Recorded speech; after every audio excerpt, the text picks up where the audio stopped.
Hello everyone, again we start our chapter biomolecule and today our topic is proteins. Proteins are polypeptide. They are linear chains of amino acids linked by peptide bonds. Proteins के अंदर बहुत ज़्यादा amino acids होते हैं जो आपस में link होते हैं किसके थ्रू, पेप्टाइड बॉन्ड के through. That's why they are known as the polypeptide. Poly means so many and peptide जो बॉन्ड इनके बीच में प्रेजेंट होता है. As shown in figure, each protein is a polymer of amino acid. हर एक protein जो है वो किसका पॉलीमर होता है, अमीनो एसिड का. As there are 20 types of amino acid. ऐसे तो बहुत ज़्यादा अमीनो एसिड्स होते हैं बट 20 अमीनो एसिड्स ऐसे हैं जो हमारे प्रोटीन बनाते हैं. For example alanine, cysteine, proline, tryptophan, lysine etcetera. A protein is a heteropolymer and not a homopolymer. ये यहाँ पे लाइन इंपॉर्टेंट है कि जो हमारा प्रोटीन है वो हेट्रोपोलीमर होता है. Hetero means different. Hetero word किसके लिए यूज़ करते हैं, हम डिफरेंट के लिए यूज़ करते हैं कि जिसमें डिफरेंट डिफरेंट पॉलीमर्स प्रेजेंट होते हैं. नॉट अ होमोपोलीमर, एक ही पॉलीमर नहीं होता है. हेट्रोपोलीमर होता है, different different polymers will present है. A homopolymer has only one type of monomer. Given है होमोपोलीमर में सिर्फ एक टाइप का मोनोमर प्रेजेंट होता है repeating n number of times. This information about the amino acid content is important as later in your nutrition lesson you will learn that certain amino acids are essential for our health. कुछ amino acid जो है वो essential होते हैं and they have to be supplied through diet. इतने essential होते हैं कि वो हमें डाइट में लेने ही पड़ते हैं. Hence dietary proteins are the source of essential amino acids. Amino acid are of two types, essential and the non-essentials. Okay. जो असेंशियल अमीनो एसिड्स हैं that are important and we have to include these amino acids in our daily diet. Therefore amino acids can be essential और non essential. Two sub parts हैं इसके, essential and non essential. The latter are those which our body can make while we get essential amino acids through. मतलब जो हमारी body बना लेती है वो कौन से होंगे, नॉन एसेंशियल होंगे. बट जो हमें डाइट में इंक्लूड करने पड़ते हैं हमारे डेली डाइट में और फूड में वो कौन से हम होते हैं, हमारे essential. Proteins carry out many functions. Now, what are the functions of proteins? Some transport function nutrients होते हैं across the cell membrane. मतलब इनका काम क्या होता है, ट्रांसपोर्टेशन का काम होता है. Some fight infections. कुछ इन्फेक्शन के अंदर काम करते हैं. मतलब अगर हमारी बॉडी में कोई इन्फेक्शन आ जाता है, हो जाता है तो उसके अंदर फाइट करते हैं. Some are hormones. कुछ हार्मोन की तरह रिएक्ट करते हैं और कुछ एंजाइम की तरह रिएक्ट करते हैं. यहाँ पे अब ये जो टेबल गिवन है ये मोस्ट इंपॉर्टेंट है. What is the function of collagen, intracellular ground substance. ये सेल के अंदर प्रेजेंट होता है. ट्रिप्सिन क्या है, एंजाइम है. इंसुलिन एक हार्मोन है. Antibody fight infectious agents. ये इन्फेक्शियस एजेंट्स के अगेंस्ट फाइट करता है. Receptor sensory reception, smell, taste, hormone etcetera. ग्लूट4 इंपॉर्टेंट है. ये मोस्टली लाइफ साइंस के जो CSI नेट का एग्जाम होता है उसके अंदर भी ये मोस्टली आता है question. Enables glucose transport into the cell. ये जैसे सेल है यहाँ पे प्रेजेंट होता है, ठीक है. और यहाँ पे ये एलो करता है, ये क्या करता है, ट्रांसपोर्ट का काम करता है अंदर आने के लिए. ग्लूकोज को enable glucose transport into the cell. Glucose को सेल के अंदर भेजता है. ओके, किसका फंक्शन होता है, ये GLUT4 का फंक्शन होता है. अब मैं एक यहाँ पे बना के दिखाती हूँ आपको कि प्रोटीन्स के अंदर पॉलीपेप्टाइड चेन कैसे बनती है. हमने एक अमीनो एसिड बनाया CH. एक साइड क्या होता है, कार्बोक्सिलिक ग्रुप होता है OOH, ठीक है. एक साइड क्या होता है हमारा, अमाइनो ग्रुप होता है. और ये क्या हमारा वेरिएबल होता है. ये क्या है, वेरिएबल होता है जो अलग अलग भी अमीनो एसिड के अकॉर्डिंग वेरी करता रहता है. एक अमीनो एसिड ये है हमारा. Next amino acid carbon, hydrogen, hydrogen, OH. ये क्या, कौन सा ग्रुप है, ये कार्बोक्सिलिक ग्रुप है. इस साइड कौन सा आ जाएगा, NHH. ओके. अब इसमें से जब भी कोई बॉन्ड बनता है, एस्टर बॉन्ड हो, पेप्टाइड बॉन्ड हो, बायोमोलिक्यूल्स में जब भी कोई बॉन्ड बनता है तो हमारा एक हाइड्रोजन का वाटर का मॉलिक्यूल क्या हो जाता है, उसमें रिमूव हो जाता है. अब यहाँ पे भी एक हाइड्रोजन मॉलिक्यूल जो है वो रिमूव हो जाएगा. वाटर मॉलिक्यूल क्या हो जाएगा, इसमें एस्केप आउट, मतलब यहाँ से बाहर निकल जाता है. और जो बॉन्ड बनता है वो हमारा क्या बनता है, CONH. अब CONH का जो बॉन्ड होता है ये कौन सा होता है, हमारा पेप्टाइड बॉन्ड होता है. ओके, कौन सा बॉन्ड है ये, पेप्टाइड बॉन्ड. और पॉलीपेप्टाइड कैसे बनते हैं, 1 monomer, second monomer, 1 amino acid, 2 amino acid, 3 amino acid, 4 amino acid. And these are the peptide bond present in between the amino acid. ये क्या है? पेप्टाइड बॉन्ड है जो अमीनो एसिड्स के बीच में प्रेजेंट है and that are known as polypeptide. Right, clear हुआ ये कंसेप्ट यहाँ पे। अब हम मूव करते हैं। ये टेबल इंपॉर्टेंट है, ये इनके फंक्शंस हमें याद होने चाहिए कि कौन से प्रोटीन का क्या फंक्शन होता है। मेन इंपॉर्टेंट इसके अंदर GLUT4 का है जो ग्लूकोज की ट्रांसपोर्ट करता है सेल के अंदर। Okay, now move to the next phase.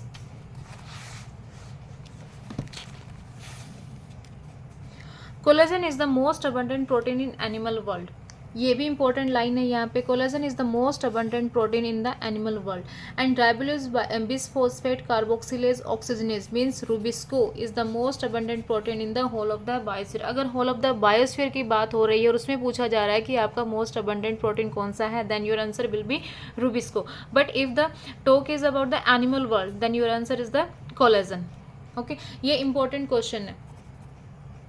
Now next move to the polysaccharides. अब जो एसिड इनसोल्यूबल के अंदर जो हमारे ऊपर था, जो रिटेंटेंट के अंदर जो भी प्रेजेंट था, सबसे पहले उसमें क्या प्रेजेंट था? प्रोटीन था। प्रोटीन का हमने रीड किया। नेक्स्ट उसमें क्या प्रेजेंट था? Polysaccharides.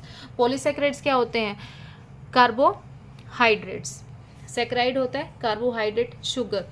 The acid insoluble pellet also has a polysaccharide as another class of macromolecules. Polysaccharides are long chain of sugars. किसकी चेन होती है? ये लॉन्ग चेन होती है शुगर की। और ये मोस्ट इंपॉर्टेंट पैराग्राफ है। नीट के बहुत सारे क्वेश्चंस यहाँ से बनते हैं। They are thread containing different monosaccharides as the building blocks. अलग अलग मोनोसेक्राइड क्या होते हैं? इनकी बिल्डिंग ब्लॉक्स होते हैं। For example cellulose is a polymeric polysaccharide consisting of only one type of monosaccharide that is glucose. Cellulose is a polymeric polysaccharide. Cellulose क्या है? पॉलीमेरिक पॉलीसेक्राइड है जिसके अंदर एक ही टाइप का मोनोसेक्राइड होता है, दैट इज ग्लूकोज। ग्लूकोज की चेन से ही आपका सेलुलोज बनता है, तो ये हमारा क्या है? मोनोसेक्राइड है। Cellulose is a homopolymer. तो यहाँ से आपका क्वेश्चन भी आ जाता है, मतलब 4 ऑप्शन आपको गिवन होंगे और उसमें पूछा जाएगा कि which one is the homopolymer. So cellulose is a homopolymer. Starch is a variant of this. Starch भी क्या है? सेलुलोज क्या है? ये भी ग्लूकोज से बना हुआ है और स्टार्च क्या है? वो भी ग्लूकोज से बना हुआ है। ठीक है, स्टार्च प्रेजेंट किस में होता है? प्लांट बॉडी के अंदर। प्लांट का जो ग्लूकोज स्टोर होता है वो किसकी फॉर्म में स्टोर होता है? स्टार्च की फॉर्म में स्टोर होता है as a storehouse of energy in the plant tissue. Animals have another variant called the glycogen. Okay, plant के अंदर जो ग्लूकोज स्टोर होगा किसकी फॉर्म में स्टोर होता है? स्टार्च की फॉर्म में स्टोर होता है। और एनिमल सेल के अंदर जो ग्लूकोज स्टोर होगा वो किसकी फॉर्म में स्टोर होता है? ग्लाइकोजन की फॉर्म में स्टोर होता है। Inulin is a polymer of fructose. Inulin किसका पॉलीमर है? फ्रक्टोज का। मतलब इस पैराग्राफ में हमें याद रखना है कि कौन सा होमोपॉलीमर है, which one is homopolymer, which one is heteropolymer, and which polymer is present in inulin. In a polysaccharide chain, say glycogen, the right end is called the reducing end and the left end is called the non-reducing end. अब यहाँ पे ये given है इसका example, diagrammatic representation of A portion of glycogen. This is a glycogen. Glycogen क्या है? Branched chain है glucose की। Okay, in a polysaccharide chain say glycogen, the right end is called the reducing end and the left is known as the non reducing. जो right one होगी आपकी वो क्या होगी? reducing होगी, और जो left होगी वो क्या होगी आपकी? non reducing होगी। R से right, R से reducing, ऐसे हम इसको याद रख सकते हैं। It has branches as shown in the form of a cartoon. Starch forms helical secondary structures. Okay, पहले हम यहाँ पे ग्लाइकोजन का स्ट्रक्चर रीड करते हैं। मीन्स ये पॉलीमर है, इनके अंदर कौन सा ग्रुप प्रेजेंट, कौन सी लिंकेज प्रेजेंट है? Alpha 1,4 glycosidic linkage, glycosidic bond भी बोल सकते हैं। ठीक है, जो सिंगल चेन के अंदर जो प्रेजेंट होगा वो क्या होगा? अल्फा 1,4 ग्लाइकोसिडिक बॉन्ड होगा। बट जब इसका ब्रांच में होगा, मतलब एक ब्रांच से दूसरे ब्रांच में जाएगा, तो जो ब्रांच वाला होगा वो कौन सा होगा? Alpha 1,6 glycosidic bond. ओके, जो राइट एंड है, this one is the right and and this one is the left and. Right and क्या होगी इसकी? रिड्यूसिंग, मतलब यहाँ से वो रिएक्ट करेगी, यहाँ से वो आगे लिंक बनाएगी। और जो लेफ्ट वाली होती है वो होती है non reducing and. Y this is reducing and? क्योंकि यहाँ पे क्या होता है? हमारा एसिडिक ग्रुप प्रेजेंट होता है, कार्बोक्सिलिक ग्रुप प्रेजेंट होता है, जिससे वो आगे रिएक्ट करती है।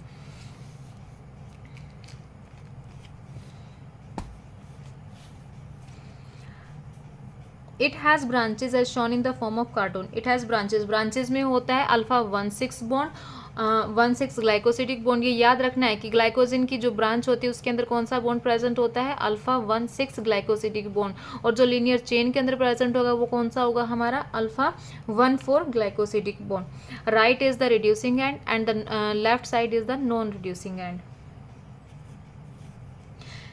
Starch forms helical secondary structure. Starch क्या बनाता है, सेकेंडरी हेलिकल स्ट्रक्चर बनाता है. In fact starch can hold iodine molecules. Starch का स्ट्रक्चर कैसा होता है, ऐसा होता है, ठीक है.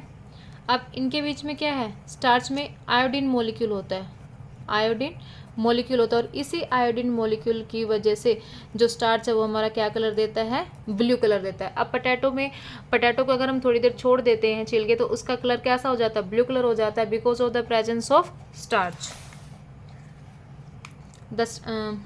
Can hold iodine molecule in the helical portion. The starch iodine is blue in color. Cellulose doesn't contain complex helixes and hence cannot hold I2. I2 means iodine.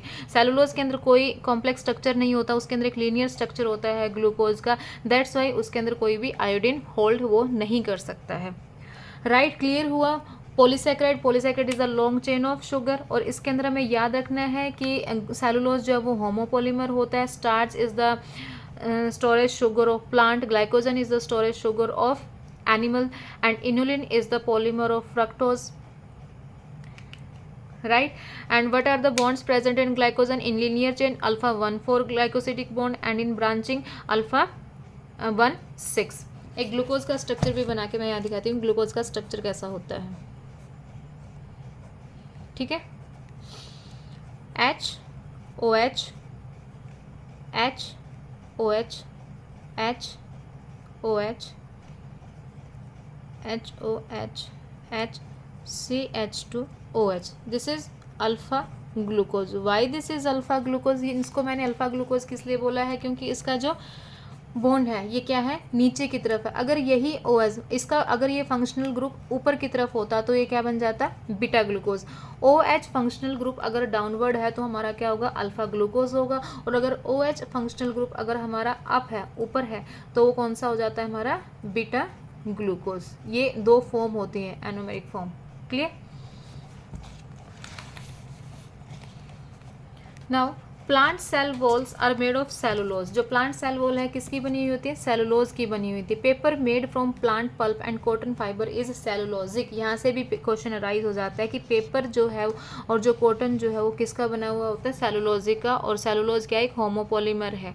Plant cell wall भी किसकी बनी हुई होती है, cellulose की बनी हुई होती है. There are more complex polysaccharides in nature. They have as a building blocks amino sugars and chemically modified sugars. For example, glucosamine, N-acetyl galactosamine, etc. Again, important line. Exoskeleton of arthropods. जो exoskeleton होता है arthropod का, मतलब arthropod का जो skeleton होता है. For example have a complex polysaccharide called chitin. किसका बना हुआ होता है वो, काइटिन का. These complex are mostly homopolymer. क्या होते हैं ये, मोस्टली होमोपोलीमर होते हैं. यहाँ से क्वेश्चन होता है कि जो एक्सोस्केल्टन है आर्थ्रोपोड्स का, उसका पोलीसेक्राइड कौन सा है, then our answer will be chitin. Now the next is the nucleic acid. Okay, there are two types of nucleic acid, DNA and RNA. DNA and RNA हमारे क्या होते हैं, जेनेटिक मटेरियल भी होते हैं, act as a genetic material. DNA होता है deoxyribonucleic acid, RNA होता है ribose nucleic acid. Deoxyribonucleic acid, or ribose nucleic acid. First हम इनका स्ट्रक्चर बना के देखते हैं, DNA का स्ट्रक्चर. ओके, क्योंकि टू टाइप्स के न्यूक्लिक एसिड होते हैं हमारे, DNA and the RNA.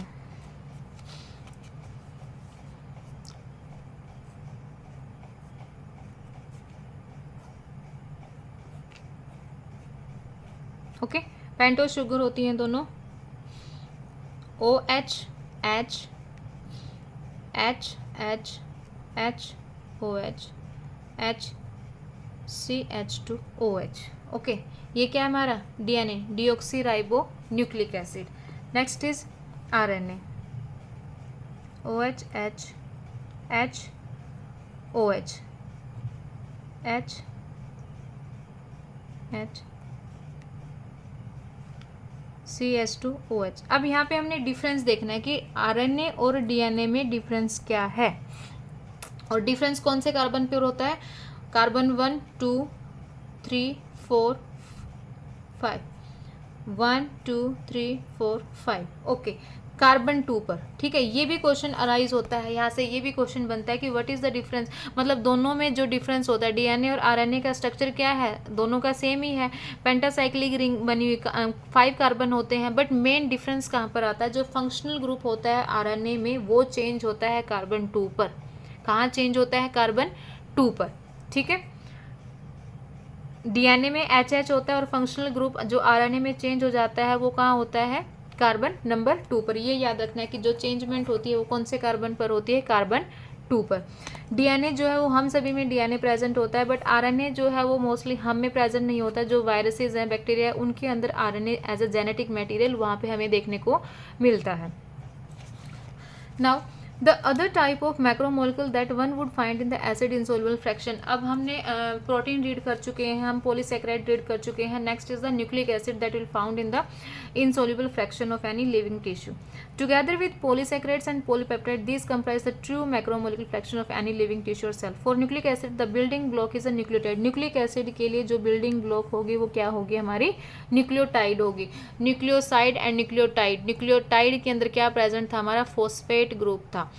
Pentose sugar present होती है, नाइट्रोजनस बेस प्रेजेंट होते हैं, किसके अंदर प्रेजेंट होते हैं, न्यूक्लियोसाइड के अंदर। And one difference is there in the nucleotide, that is phosphate group is present, but in nucleoside there is no phosphate group. A nucleotide has 3 chemically distinct component. One is the heterocyclic compound. heterocyclic compound वही nitrogenous bases जो present होते हैं purine and pyrimidine के, ठीक है। The second is the monosaccharide. Second क्या होगा, monosaccharide यानी शुगर प्रेजेंट होगी। And third is the phosphoric acid, phosphate, phosphoric acid या फिर फॉस्फेट, ओके। न्यूक्लियोटाइड के अंदर 3 चीज़ें प्रेजेंट होती है, ये इंपॉर्टेंट है यहाँ पे। What are the 3 components of nucleotides, first one is the hydrocyclic compound, second one is the monosaccharide and third one is the phosphoric acid और phosphate. The heterocyclic compound in nucleic acid are the nitrogen bases. जो heterocyclic ring होती है वो किसकी होती है, nitrogen bases की, named adenine, guanine, uracil, cytosine and thymine. Adenine and guanine are substitute purines. Adenine और ग्वानिन क्या है, हमारे प्योरिन्स हैं, while the rest are substituted as pyrimidines, ठीक है। अब जो नाइट्रोजन बेसिस हैं वो 2 टाइप्स के होते हैं, प्योरिन एंड पैरिमिडिन। यहाँ पे एक टेबल है,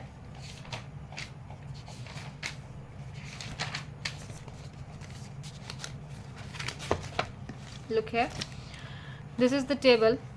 न्यूक्लियोटाइड, न्यूक्लियोटाइड में क्या प्रेजेंट होता है, हमारा sugar, nitrogenous base, sugar, nitrogenous base and the phosphate. Sugar कौन सी होगी, आरएनए, डीएनए, ओके। अब नाइट्रोजनस बेसिस कौन से होते हैं, हमारे adenine, guanine, cytosine, thymine and the uracil.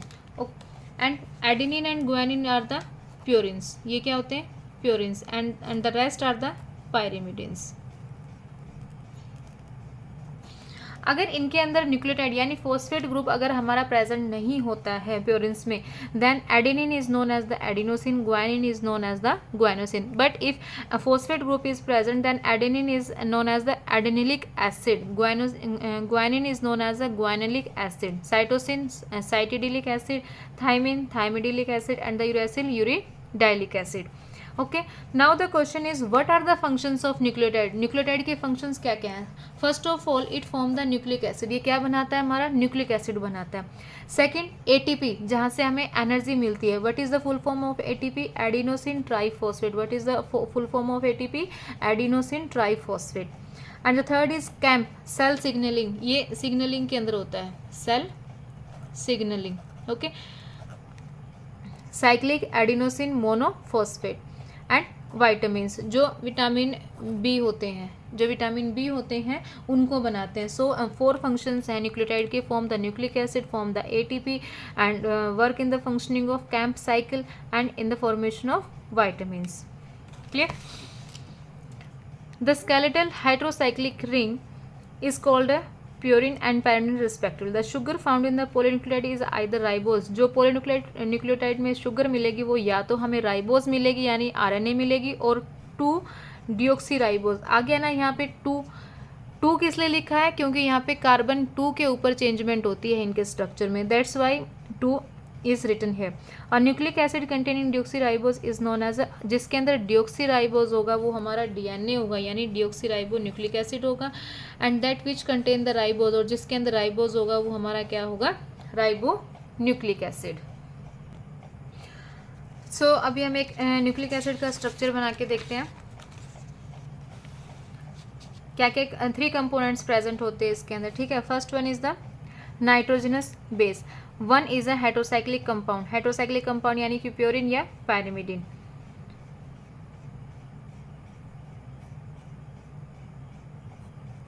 ये आपके चैप्टर के स्टार्टिंग में गिवन है, ये जो एक डायग्राम वाले पेज है वहाँ पे प्योरिन और पैरिमिडिन का पूरा स्ट्रक्चर गिवन है। ओके, तो ये क्या होगी, हमारी हेट्रोसाइक्लिक रिंग है, ये heterocyclic ring nitrogenous bases, clear. And second is a monosaccharide, monosaccharide यानी पेंटोस शुगर यानी RNA,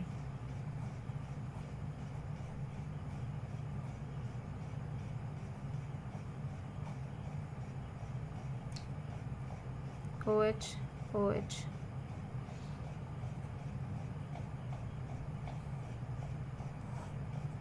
and next and the third component is phosphate group, POOHOOH, this is the phosphate group। Okay, यहाँ पे ऐसे nucleic acid के अंदर ये आपका क्या बन गया, nucleotide. What is this, nucleotide. phosphate group is present, pentose sugar is present, pentose sugar is present and the heterocyclic ring is present। Now move to the next topic, that is the structure of proteins। अब हमने protein तो read किया कि proteins क्या है, proteins are the polypeptide of amino acid, मतलब ये polypeptide है। अब स्ट्रक्चर कैसा होता है प्रोटीन्स का, protein as mentioned earlier are the heteropolymer, ये हेट्रोपोलीमर होते हैं, होमोपोलीमर नहीं होते हैं, क्योंकि इनके अंदर डिफरेंट अमीनो एसिड जो है वो प्रेजेंट होते हैं, containing strings of amino acid. Structure of molecules means different things in different context, अलग अलग कंटेक्स्ट में अलग अलग इसका डिफरेंट स्ट्रक्चर होता है। इनऑर्गेनिक केमिस्ट्री की अगर हम बात करते हैं, the structure in valley refers to the molecular formula, तो वो सिर्फ मॉलिकुलर फॉर्मूला से डील करते हैं। ऑर्गेनिक केमिस्ट्री की अगर हम बात करते हैं, always write a 2 dimensional view of the molecules while representing the structure of a molecule, for example benzene, naphthalene, ये सिर्फ 2 डायमेंशनल व्यू को देखते हैं। Next is physicist conjure of the 3 dimensional, और जो फिजिस्ट है वो इसका 3 डायमेंशनल व्यू चेक करते हैं। But when we study the structure of protein as a biologist, the protein structure at the 4 levels, कितनी levels होती हैं इसकी, 4 levels होती हैं। the sequence of a amino acid, the position information of protein which is the first amino acid, which is the second and so on is called the primary structure। means ये आपका क्या होगा, primary structure होगा। one amino acid, second amino acid, third amino acid, fourth amino acid, A1 A2 A3 A4 A5, मतलब ऐसे एक linear chain बनना, linear chain एक थ्रेड लाइक, मतलब एक सीधा जो धागा होता है, लीनियर एक जो चेन होती है वो आपका क्या होता है, प्राइमरी स्ट्रक्चर होता है। Which one is primary structure. और ये जो प्रेजेंट है ये क्या है, हमारे peptide bond. Okay, peptide bond. So one question is arise here, which bond is present in our primary structure, that is the peptide bond। और ये strongest bond होता है, कौन सा bond होता है, ये strongest bond होता है। मतलब during denaturation, जब denaturation होता है, high temperature होता है या high pH होता है, तो सबसे लेट जो टूटने वाला bond होता है वो क्या होगा, हमारा peptide bond। और अगर यही bond टूट गया तो प्रोटीन ही क्या हो जाएगा, डिस्ट्रॉय हो जाएगा, खत्म हो जाएगा, पूरा स्ट्रक्चर ही उसका खत्म हो जाएगा। तो सबसे स्ट्रॉन्गेस्ट बॉन्ड कौन सा होता है, पेप्टाइड बॉन्ड होता है यहाँ पे, ठीक है। सो यहाँ पे हमने 2 क्वेश्चन को कवर किया है कि विच bond is present in primary structure, that is the peptide bond, and which bond is the strongest bond in protein structure, peptide bond. Strongest भी यही है और प्राइमरी स्ट्रक्चर में सबसे पहले भी यही प्रेजेंट होता है हमारा, clear. A protein is imagined as a line, मैंने बोला था कि एज अ लाइन होती है ये। The left end represented the first amino acid and the right end represented the last amino acid. Which one? Left end. This one is the left end. ये क्या होगा हमारा अमीनो एसिड, तो इसको हमने क्या बोलना है, एन टर्मिनल। यहाँ पे हमारा अमीनो एसिड प्रेजेंट होता है। और ये वाला क्या होगा हमारा C terminal, why this is C terminal, क्योंकि यहाँ पे ये वाला एसिडिक होता है, कार्बोक्सिलिक ग्रुप प्रेजेंट होता है इस साइड। कौन सा ग्रुप प्रेजेंट होता है? कार्बोक्सिलिक ग्रुप प्रेजेंट होता है। और जो भी अगर हमारा नया अमीनो एसिड जो ऐड ऑन होता है वो कौन सी साइड से ऐड ऑन होता है? एन टर्मिनल की साइड से। Left one is the N terminal, right one is the C terminal. Carboxylic acid होता है तो सी टर्मिनल बोलते हैं, अमाइनो ग्रुप प्रेजेंट है तो यहाँ पे इसको हमने एन टर्मिनल बोला है। Right, now move to the next page. The first amino acid is also called as the N-terminal amino acid. जो first amino acid is always known as the N-terminal amino acid, and the last amino acid is the C-terminal amino acid. A protein thread doesn't exist throughout as the extended rigid rod. मतलब अब हमेशा तो ये as a thread की form में नहीं रह सकता है, अब कुछ ना कुछ तो इसके अंदर भी चेंजमेंट होगा। क्या चेंज होगा? The thread is folded in the form of A helix. अब इसके अंदर भी हेलिक्स बनना स्टार्ट हो गया।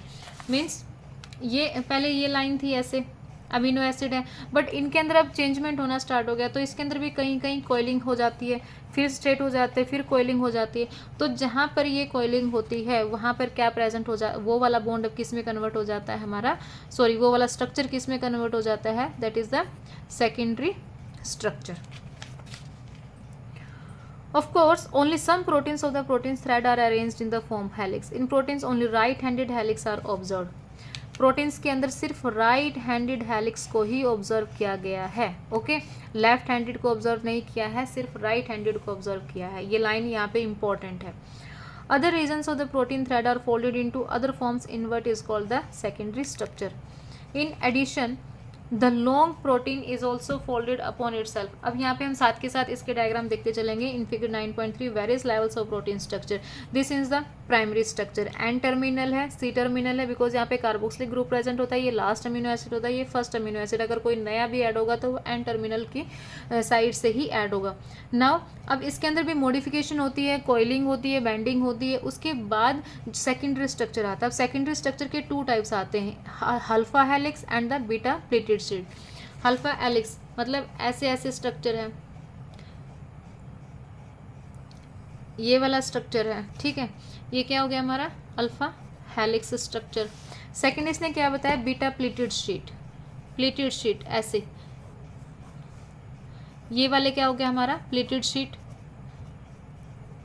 Beta pleated sheet. क्लियर? अब इनके अंदर कौन सा बॉन्ड प्रेजेंट होता है जो इसको स्टेबल रखता है?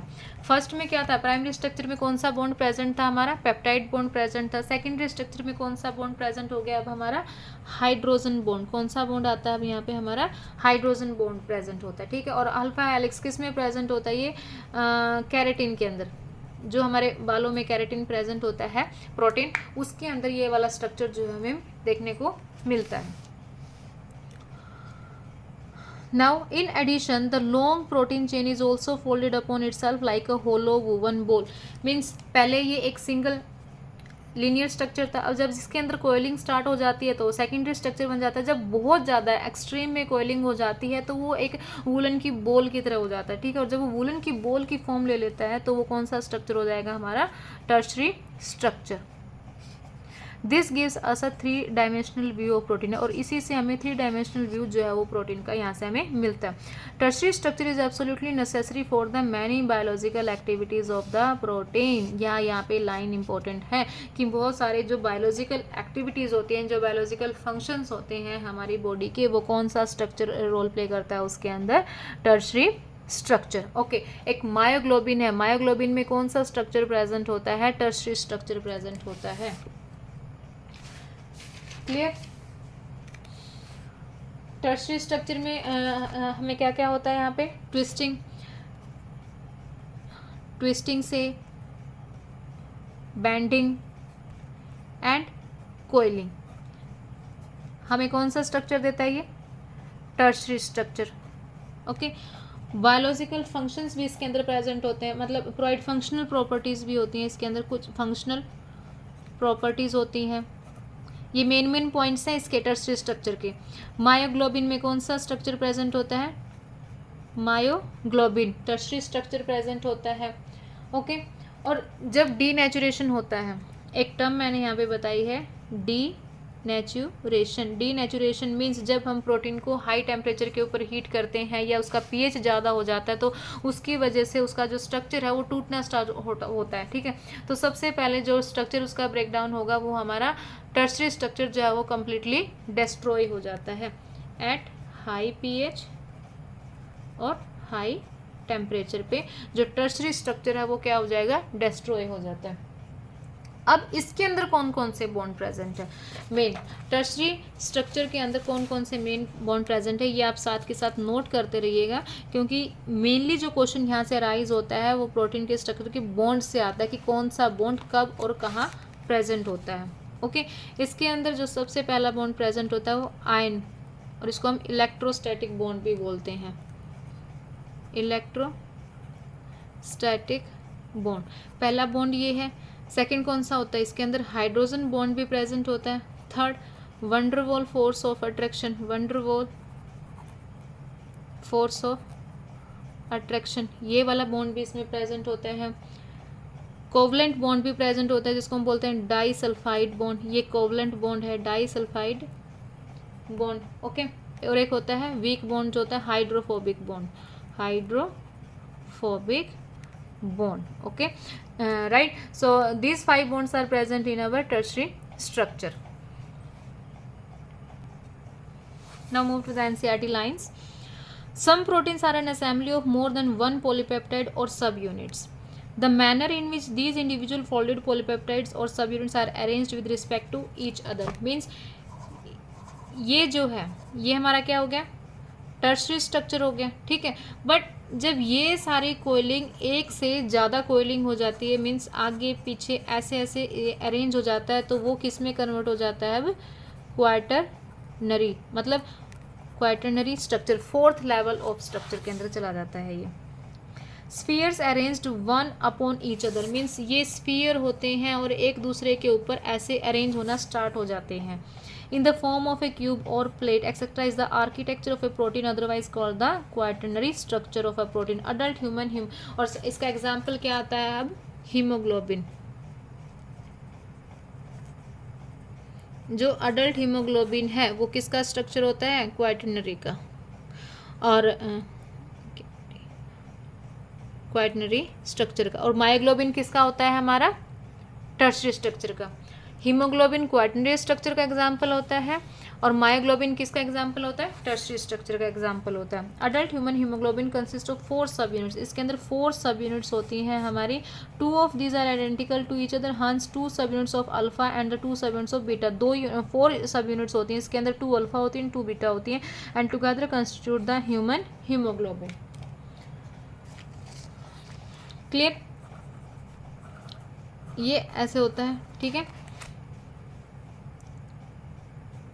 और इसके अंदर क्या प्रेजेंट होता है, हमारा आयरन हीम ग्रुप। ठीक है, आयरन हीम ग्रुप प्रेजेंट होता है।